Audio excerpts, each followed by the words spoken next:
سورہ فلق کی 3 آیت،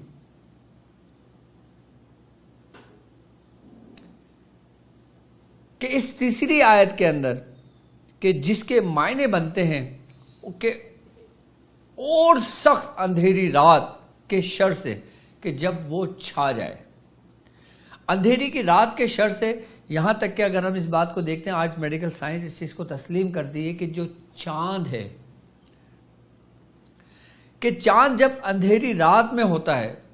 تو وہ اس کے اندر ایک کشش ایسی ہوتی ہے کہ وہ اپنے اندر سے ہر چیز زمین پہ سے سلب کرتا ہے، یعنی کہ وہ اس نیگیٹیوٹی کو اٹھاتا ہے. اور بالخصوص پانی کو آپ نے دیکھا ہوگا، آپ نے عموماً سمندروں کے اندر دیکھا ہوگا، ایک جوار بھاتا پیدا ہوتا ہے. جوار بھاتا کیا کہ آپ نے دیکھا ہوگا اکثر سمندر میں رات کے ٹائم لہریں اٹھتی ہیں اور شور سا پیدا ہوتا ہے. کہ چاند کی ایک خاصیت ہے کہ وہ اپنے اندر جو مختلف جگہوں پہ زمین پہ جو پانی ہوتا ہے نا، اس کو اپنی طرف سلب کرتا ہے، اور ایک ایسے پانی کو سلب کرتا ہے جو ایک خاص قسم کا ہوتا ہے، یعنی کہ جس کے اندر مختلف گیسز موجود ہوتی ہیں، مختلف کیمیکلز موجود ہوتے ہیں، کہ وہ اپنے اندر اس کو سلب کرتا ہے. اس کے شر سے پناہ مانگی گئی ہے. اگر میں ایک انسان کی میں بات کرتا ہوں تو انسان کا جو دماغ ہے اور دماغ میں موجود جو پانی ہے کہ جسے کہا جاتا ہے CSF، آپ اس کو سرچ کیجئے گا CSF کو تو آپ کو پورا اس کا مطلب معنی سمجھ میں آ جائے گا. یہ وہ لیکوڈ ہے کہ جو دماغ جس کے اندر موجود ہے. جب یہ پانی خشک ہوتا ہے تو ہمارے جسم کے اندر بیماریاں پیدا ہونے لگتی ہیں، دماغی امراض پیدا ہونے لگتے ہیں. اسی لیے سرکار دو عالم صلی اللہ علیہ وآلہ وسلم نے رات ہونے آپ نے فرمایا کہ جب رات چھا جائے تو اپنے دروازوں، اپنے کھڑکی کو بند کر لو اور اپنے جو برتن ہے اس کو اوندھا کر لو، کہ اس وقت شیاطین آزاد کیے جاتے ہیں. اور جو شیاطین آزاد کیے جاتے ہیں وہ یقیناً انسانوں پر مسلط ہوتے ہیں. آپ نے رات کو کھلے آسمان کے نیچے سونے سے بھی منع فرمایا ہے. آج میڈیکل سائنس کہتی ہے کہ وہ لوگ کہ جو کھلے آسمان کے نیچے سونا پسند کرتے ہیں وہ دماغی طور پر کمزور ہونے لگتے ہیں. اور جو لوگ رات کو عموماً جاگتے ہیں اور بلا وجہ بلا ضرورت جاگتے ہیں تو ایسے لوگوں کے دماغ بھی کم ہونے لگتا ہے، کمزور ہونے لگتا ہے. کیوں؟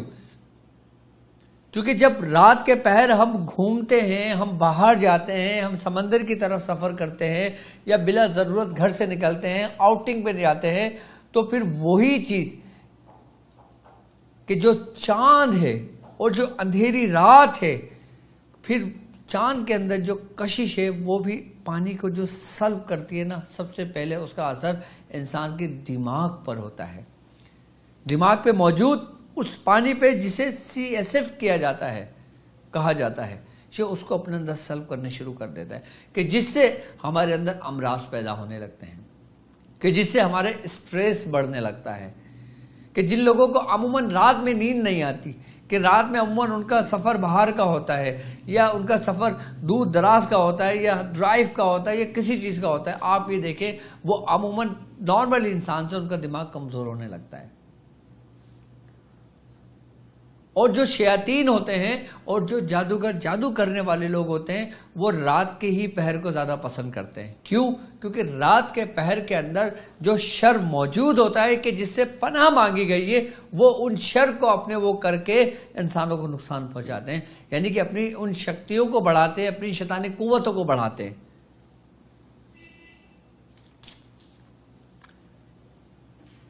اس ہی لیے جو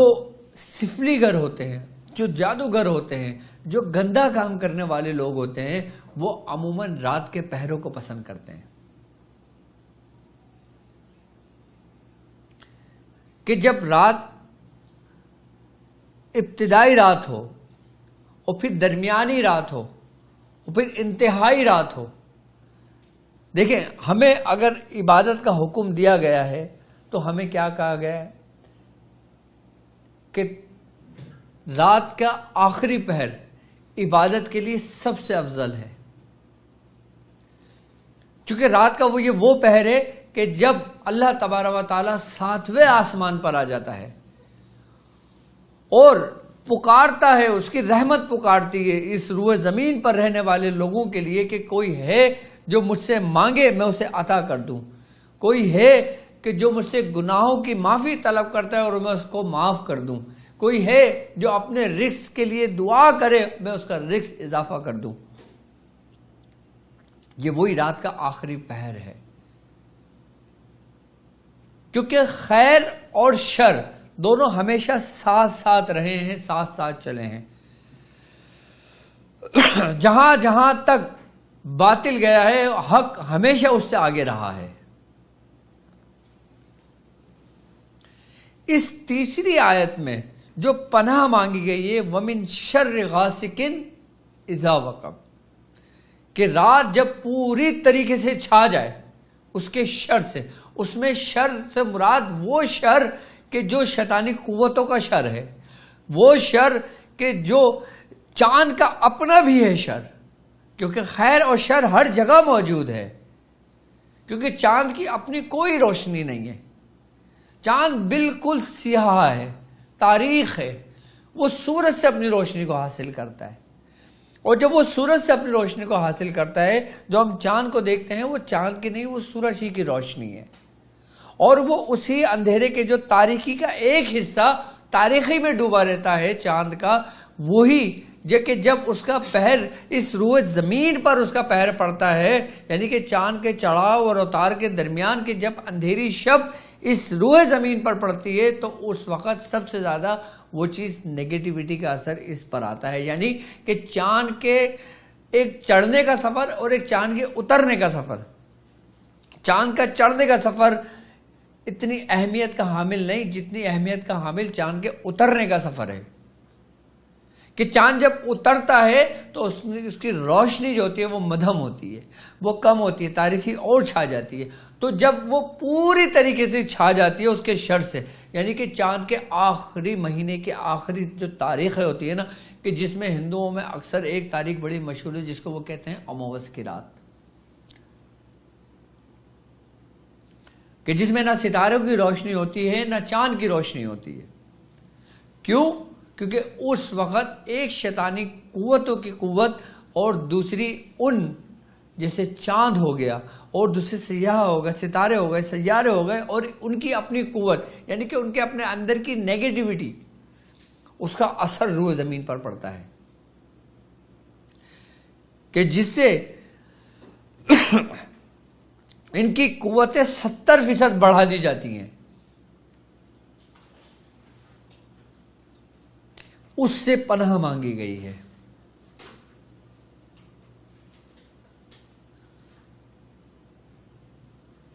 چاند جب گھٹنے شروع ہوتا ہے اس کا اثر اس روئے زمین پر الگ ہوتا ہے،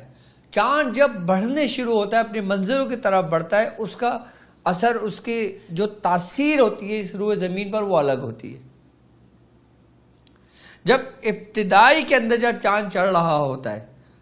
تو اس وقت عاملین جو ہوتے ہیں وہ زیادہ تر جو کام کرتے ہیں وہ ایسے کام کرتے ہیں جیسے فتح کے لیے کام کرنا، کامیابی کے لیے کام کرنا، کسی بھلائی کے لیے کام کرنا، کسی جادو کے اتار کو کرنا، یا کسی کو اچھی رغبت کی طرف لے کر جانا، حب کا کام کرنا، کسی کو کامیابی دلوانا۔ اور جب چاند گھٹنے شروع ہوتا ہے تو جب چاند گھٹتا ہے تو اس میں پھر وہ کام لیے جاتے ہیں کہ جیسے کسی کو سزا دینا، کسی کے جادو کو ختم کرنا، کسی کے جادو کر کے عمل کو باندھنا، کسی شیاطین کو قید کرنا، کسی شیاطین کو سزا دینا۔ اکثر عاملین تو اس بات کو سمجھتے بھی نہیں ہے، وہ تو بس جو اگر کسی کے اندر کوئی حاضر ہو گئے تو بس اس کو جلا دیتے ہیں، ختم کر دیتے ہیں، لیکن اصل میں اگر دیکھا جائے نا تو اس میں پھر تاریخوں کا بڑا خیال رکھنا پڑتا ہے، اس میں پہر کا بڑا خیال رکھنا پڑتا ہے کہ آپ کس پہر میں کس وقت کس مریض کے ساتھ موجود ہیں۔ بعض اوقات جو عاملین کو نقصان پہنچتا ہے نا ان جناتوں سے، وہ اسی وجہ سے پہنچتا ہے کہ وہ پہر غلط ہوتا ہے، وہ اس پہر میں اس کو جلانے کی کوشش کرتا ہے، کیونکہ اس پہر کے اندر اس شیطان کی قوت میں 70% اضافہ ہو جاتا ہے۔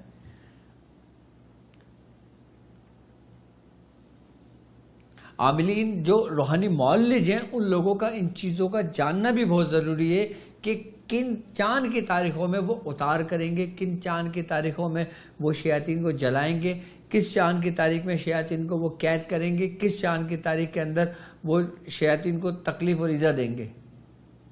اور کن تاریخوں کے اندر انہی شیاطینوں کی قوتیں بڑھ جاتی ہیں جو انسانوں کو نقصان پہنچاتے ہیں۔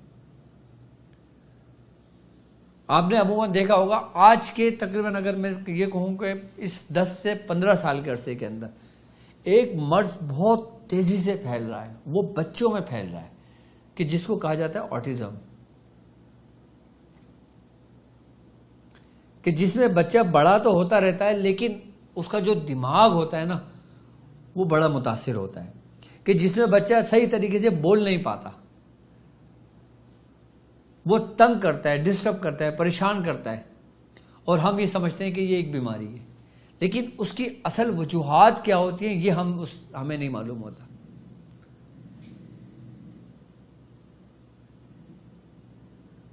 یہاں تک کہ اولیاء کرام فرماتے ہیں کہ جو شخص رات کے پہر اپنی زوجہ سے وہ صحبت کرتا ہے، اس دوران اگر وہ گفتگو کرتا ہے تو 90% یہ شبہ ہے کہ اس کی اولاد گونگی پیدا ہو۔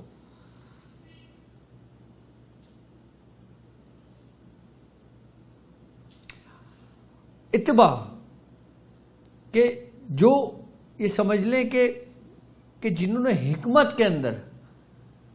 ایک نام پیدا کیا، کہ حکمت جن کے مرہون منت ہے، وہ علی سینہ جیسا اپنی کتابوں میں لکھتا ہے کہ جو میاں بیوی رات کے وقت صحبت کرتے ہوئے روشنی میں کرتے ہیں تو 90% اس بات کا شبہ ہو کہ اس کی اولاد جو اس سے حمل ٹھہرے، اس کی جو اولاد پیدا ہو وہ اندھی پیدا ہو۔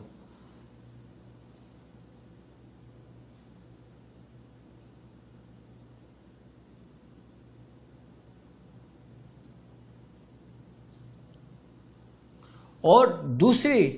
اتباع یہ لکھتے ہیں کہ جو شخص کھلے آسمان کے نیچے صحبت کرتا ہے 100% اس کی اولاد میں نقص ضرور پیدا ہوگا، یا تو وہ معذور ہوگی، یا پھر اس کا دماغ پوری طریقے سے نہیں بنا ہوگا، یا وہ قوت گویائی اس میں نہیں ہوگی، یا قوت بینائی اس میں نہیں ہوگی۔ اب یہ دیکھیں کہ یہ مرض سب سے زیادہ بیرونی ممالکوں میں پایا جاتا ہے، سب کچھ آپ کے سامنے ہے، اس کا نتیجہ بھی آپ کے سامنے ہے۔ سب سے زیادہ US کے اندر، یورپ کے اندر ایسے بچے آپ کو بہت ملیں گے کہ جس میں اسٹریس بہت زیادہ بھرا ہوا ہوتا ہے۔ اس کی وجہ یہی ہے۔ رات کو اگر کھلے آسمان کے نیچے سونے سے منع کیا گیا ہے تو کیوں منع کیا گیا ہے؟ وہ اسی وجہ سے منع کیا گیا ہے۔ اونچائی پہ جانے سے منع کیا گیا ہے کہ ایک ایسی اونچائی کہ جس پہ سائڈوں میں کوئی سپورٹ نہ ہو، وہاں جانے سے بھی سرکار دو عالم صلی اللہ علیہ وآلہ وسلم نے منع فرمایا ہے۔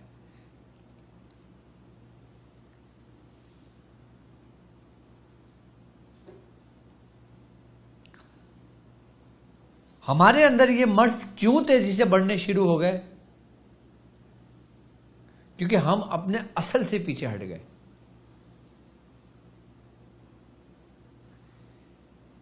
اور پھر ہم یہ سمجھتے ہیں کہ کسی نے ہم پہ جادو کر دیا، کسی نے ہم پہ بندش لگا دی، کسی نے ہماری اولاد کے اوپر کچھ کر دیا۔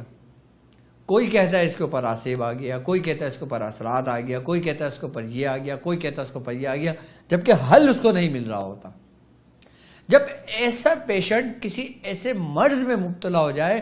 تو پھر آپ اس کا علاج کیسے کرو گے؟ یقیناً یہ وہ مرض ہے کہ جب وہ ماں کے پیٹ میں تھا تو وہ اس کے اندر جنم لیا اس مرض نے، کہ جو مرض اس کی خون میں صلاحیت کر گیا ہو وہ تمہارے تعویذات سے کیسے ختم ہو سکتا ہے؟ وہ تمہارے ہانڈی کے اتار کرنے سے کیسے ختم ہو سکتا ہے؟ ایک تو وہ چیز ہے نا کہ جو آئی منتقل ہوئی، آپ نے اتارا ختم کر دیا، لو جی فارغ ہو گئے. لیکن ایک وہ چیز کہ جو انسان کے بلڈ کے اندر شامل ہو گیا ہو. اسی لیے جب کوئی پیشنٹ ہوتے ہیں کہ جیسے آٹزم کے جو بچہ ہو گیا یا دوسری قسم کے بچے ہو گئے یا اسٹریس کے اندر ہو گیا یا شیزوفرینیا میں جیسے مریض جو بچہ بڑھتا گیا تو یہی مرض شدت اختیار کرتے کرتے اس کو مختلف بیماریوں میں وہ ہو جاتا ہے. پھر وہ صرف ذہنی سکون کی دوائیں کھاتا ہے یا ایسی دوائیں اس کو دی جائیں گی کہ جس سے ہیپی کیمیکلز پیدا ہوں، پرسکون دوائیں رہنے کے لیے اس کو دوائیں دی جائیں گی. اس زندگی بھر کا حصہ رہے گا، کیونکہ خون شیطان ہمارے جس طریقے سے ہمارا خون گردش کرتا ہے نا ہمارے جسم کے اندر، بالکل شیطان اسی طرح اس خون کے ساتھ ہمارے جسموں میں گردش کرتا ہے. یہ سرکار دو عالم صلی اللہ علیہ وآلہ وسلم کا فرمان ہے.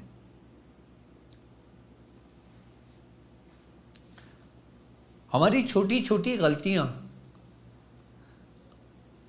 بھگتنا ہمارے بچوں کو پڑتا ہے. اگر ہم اپنی زندگی کو دین کے مطابق ڈھال لیتے ہیں تو ہم ایسی ہزاروں بیماریوں سے محفوظ رہ سکتے ہیں. اور جو لوگ دین سے دور ہو کر دوسروں کی اپنائیت کو اپناتے ہیں، دوسرے کے طرز زندگی کو اپنانے کی کوشش کرتے ہیں اور یہ سمجھتے ہیں کہ یہ بہت آزاد خیال لوگ ہیں، یہ بہت اخلاق والے لوگ ہیں، تو پھر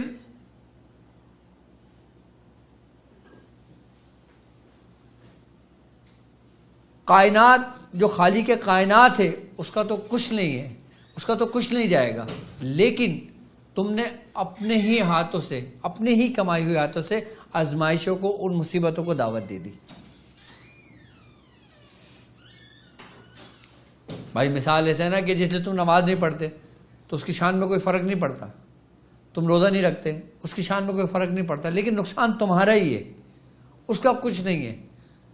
سبحان اللہ تعالی ما تصفون، پاک ہے وہ ذات جو تمام تعریفوں سے بالا تر ہے. اس نے جو کچھ بھی اس دنیا میں رکھا، جو کچھ بھی اصول تمہارے لیے اس نے بنائے، اس میں تمہاری ہی بہتری ہے،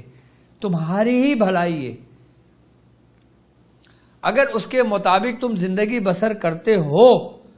تو یقیناً تم عافیت میں ہو. ہم نے صرف اسلام کے مطابق اپنی زندگی کو بسر کرنا ہے تو یقیناً ہماری اولادیں بھی ہماری فرما بردار رہیں گی.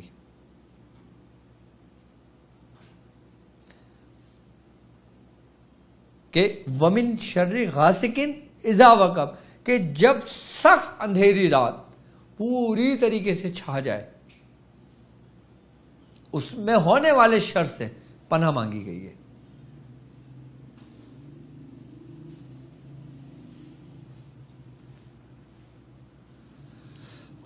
پھر یہی شر جب مسلط ہو جاتا ہے، پھر یہی شر جب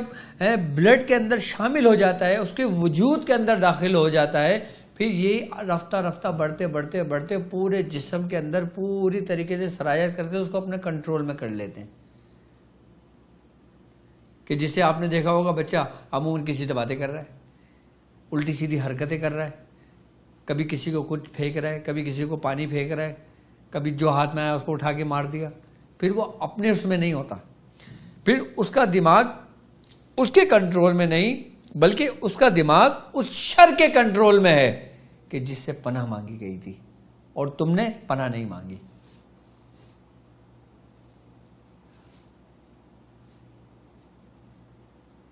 اگر ہم پناہ مانگتے تو ہم اس شر کے شر سے محفوظ رہتے.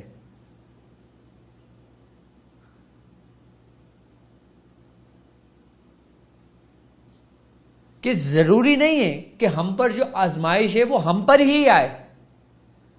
ہماری کی ہوئی غلطیاں، ہمارے کیے ہوئے کچھ فیصلے وہ ہماری اولادوں کے بھی حق میں بہتر نہیں ہوتے کہ جس سے آزمائشیں آ جاتی ہیں.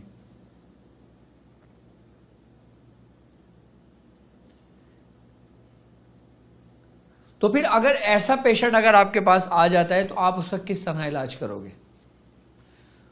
کیا آپ کے پاس وہ گرہیں کھولنے کی ترتیب ہے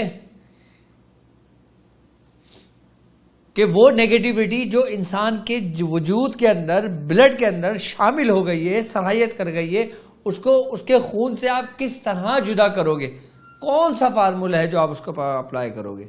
کون سا طریقہ کار ہے؟ کون سی سورت پڑھو گے؟ کون سی آیت پڑھو گے؟ نہیں، آپ کو نہیں معلوم۔ اس لیے پھر وہ ماں باپ کہ جن کے بچے اس مرض میں مبتلا ہوتے ہیں، پھر وہ در بدر بیچارے بھٹکتے رہتے ہیں، وہ بچہ جوان ہو جاتا ہے، وہ بوڑھا ہو جاتا ہے، اس کا علاج نہیں ملتا، پھر ماں باپ مایوس ہو جاتے ہیں۔ یہ مرض ابھی تیزی سے پھیل رہے ہیں، بہت زیادہ تیزی سے پھیل رہے ہیں۔ اگر میں ایک ہفتے کے اندر 5 دن اپنے کلینک پہ بیٹھتا ہوں تو 3 دن ضرور کوئی نہ کوئی ایسا بچہ میرے پاس ضرور آتا ہے، جبکہ میں پاکستان کی بات کر رہا ہوں، اور باہر ملکوں سے کالیں تو اکثر آتی ہیں کہ ہمارے بچوں کے ساتھ یہ مرض ہے، ہم ان کا علاج نہیں کر پاتے۔ پھر اس بچے کا جو علاج ہوتا ہے پھر وہ مہینے کی تاریخوں کے حساب سے شروع ہوتا ہے اور تاریخوں کے حساب سے ختم ہوتا ہے۔ ان تاریخوں میں احتیاط برتنی پڑتی ہے، ان تاریخوں میں بچوں کو تھوڑی سختی کرنی پڑتی ہے، کیونکہ اس تاریخوں میں جب بچے کا علاج کیا جاتا ہے، اس جو شیزوفرینیا جیسے مرض میں مبتلا ہوتا ہے، ڈیمینشیا جیسے مرض میں مبتلا ہوتا ہے، اسٹریس میں مبتلا ہوتا ہے، یا وہ انزائٹی میں مبتلا ہوتا ہے، یا پھر وہ سوسائڈ کی طرف جانے کی کوشش کرتا ہے، یا کسی کو نقصان پہنچانے کی کوشش کرتا ہے، پھر اس کے اندر ایسی قوتیں اور ابھرنے لگتی ہیں کہ جب اس کا علاج ہوتا ہے۔ تو اس لیے ماں باپ کو، پیشنٹ کو پہلے بتایا جاتا ہے کہ تم نے اس طریقے سے کنٹرول کرنا ہے، اس کے بعد جا کے وہ اس کے وجود سے چیزیں نکلتی ہیں۔ یا تو اس کو کسی جانور کے اوپر منتقل کیا جاتا ہے، یا اس کو کوئی پتلا بنا کے اس کے اوپر منتقل کیا جاتا ہے، اور اس کو پھر صدقہ کیا جاتا ہے، اس کو پھر توشہ دیا جاتا ہے کہ جس کے ذریعے کیا جائے۔ یہ ایک پورا ایک پروسیس ہوتا ہے، یہ چند دنوں کا نہیں ہوتا، اس میں مہینوں لگتے ہیں، لیکن اس مرض سے اس مریض کو نجات مل جاتی ہے۔ کسی کو 6 مہینے لگتے ہیں، کسی کو 9 مہینے لگتے ہیں، کہ جس کے اندر صلاحیت کر گئی ہوں۔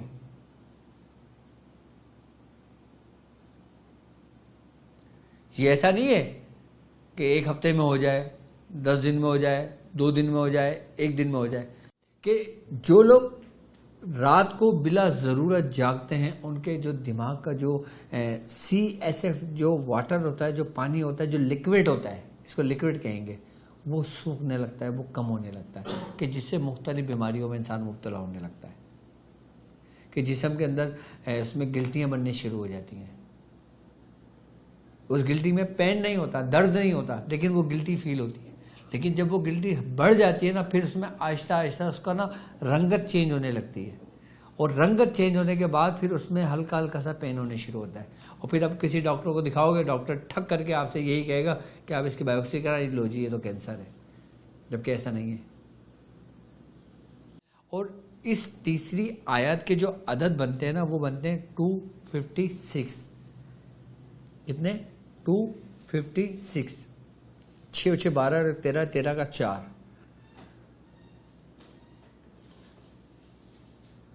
اچھا،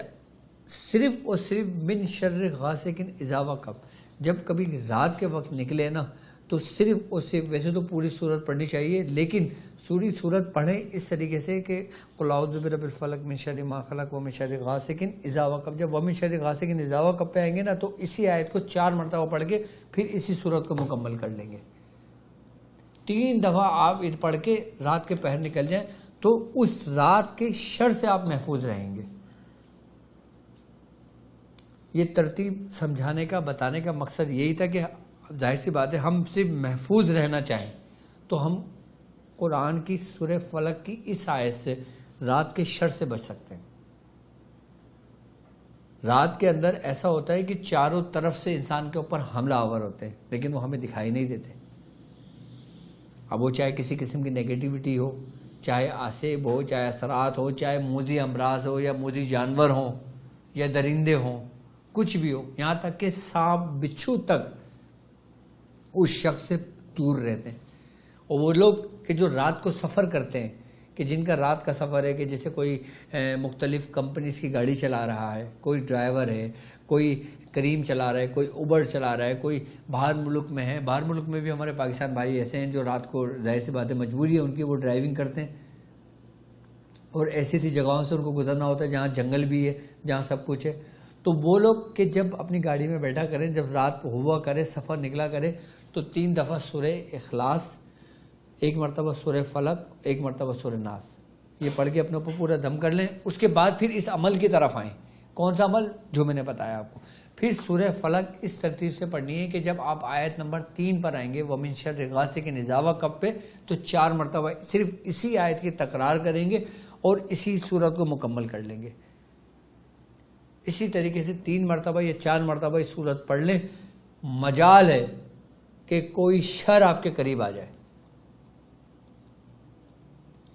یہ میں وہ تجربات آپ کو بتا رہا ہوں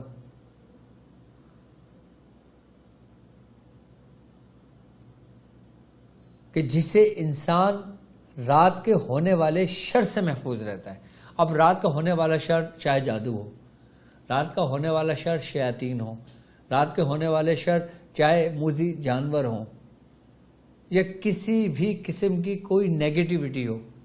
یا کسی سیارگان کی یا ستاروں کی کوئی نحوست ہو، یا کوئی اس کی نیگیٹیوٹی ہو، یا اس کا کوئی شر ہو، ہر چیز سے انسان محفوظ ہو جاتا ہے، ہر چیز سے محفوظ ہو جاتا ہے۔ اور یہاں تک کہ اس کے ساتھ ساتھ انسانوں کے بھی شر سے محفوظ ہو جاتا ہے۔ اب ایک شخص ڈرائیور ہے، وہ رات کو سواری لے کے جا رہا ہے، اب اس کو ڈر ہے کہ یہ شخص جس کو میں لے کے جا رہا ہوں یہ مجھے کوئی نقصان نہ پہنچا دے 2 پیسوں کے لیے،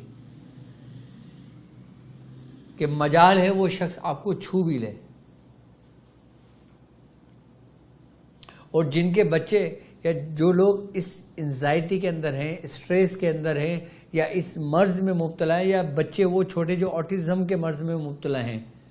وہ ماں باپ اپنے بچوں کو بھی، چھوٹے بچوں کو بھی نا اسی طریقے سے سورہ فلق جب اسی آیت پہ پہنچیں تو 4 مرتبہ اس آیت کی تکرار کرنا ہے، کیونکہ اس کا منفرد عدد اس آیت کا 4 بنتا ہے۔ یہ اس کی ترتیب ہے، 4 ہی مرتبہ اس سورت کو پڑھیں گے۔ جب اس آیت پر آئیں گے تو 4 مرتبہ اس آیت کو پڑھیں گے، تکرار کریں گے، اور پوری سورت کو مکمل کر کے پانی دم کر کے رکھ کے اپنے بچوں کو پلائیں گے۔ اس سے فائدہ یہ ہوگا کہ بچے جو نا یہ سمجھ لیں کہ محفوظ ہونے شروع ہو جائیں گے۔ اور پھر اس کا علاج تو ظاہر سی بات ہے پھر پراپر علاج ہوتا ہے، پھر اس کی پھر پورا ٹریٹمنٹ ہوتا ہے، پھر اس میں احتیاطیں برتنی پڑتی ہیں، پھر اس میں سامان ظاہر سی باتیں لگایا جاتا ہے، پھر اس میں اپنا وقت دیا جاتا ہے، پھر تعویذات دیے جاتے ہیں، پھر کچھ کام کیا جاتا ہے، اور پھر جا کے یہ معاملات کو پھر اس کو جسم سے جدا کیا جاتا ہے، تو جا کے بچوں کو اس سے نجات ملتی ہے۔